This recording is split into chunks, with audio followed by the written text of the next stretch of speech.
C'est une bonne nouvelle. Ah non, pour moi, c'est une super bonne nouvelle. Prévu pour le 1er janvier 2010, c'est finalement au 1er juillet, dès le début de la saison touristique, que la TVA en restauration sera ramenée à 5,5%.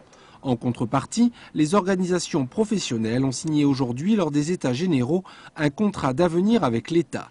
Ce dernier prévoit des engagements tels que la baisse tarifaire, la création de 40 000 emplois sur 2 ans ou encore l'amélioration des conditions de travail. Des engagements que les restaurateurs nîmois semblent prêts à respecter. Y en a qui disent qu'ils ne le feront pas. Moi, je vais baisser les prix un petit peu. L'embauche, j'ai des contrats à durée déterminée. Je vais les mettre en fin de compte contrats de durée indéterminée.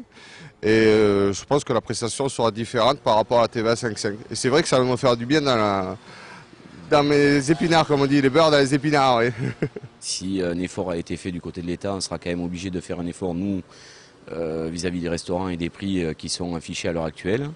Et puis après, en ce qui concerne les gains qui vont être appliqués vis-à-vis du restaurant, moi, ma priorité, elle sera basée sur le fait de déjà augmenter, moi, les salariés qui sont au sein de l'entreprise. Je trouve ça normal qu'ils en profitent en priorité.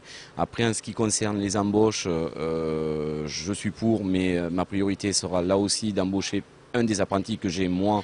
Il se peut que les menus, par exemple, qu'on représentait au déjeuner, on les reconduise le soir pour essayer d'avoir un prix d'appel et essayer d'avoir une clientèle nouvelle qui ait l'impression de manger à un prix honorable, on va dire, dans un établissement comme le nôtre. Et pour s'assurer que la répercussion de la baisse de la TVA soit effective, le contrat d'avenir définit même une liste de produits qui devraient baisser de 11,8%. Entrées, plats, desserts, formules ou café noir devraient rendre l'addition moins salée. Ce serait pas trop mal étant donné la crise actuelle, et pour nous ce serait peut-être plus sympa aussi de passer des soirées au resto. Si c'est répercuté sur les prix, ouais, ça peut être intéressant pour nous. Ouais.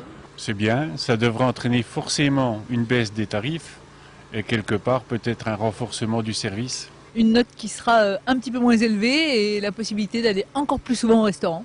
Prix moins cher certainement, puis possibilité d'investissement pour les restaurateurs, voilà ce qui est demandé depuis très longtemps.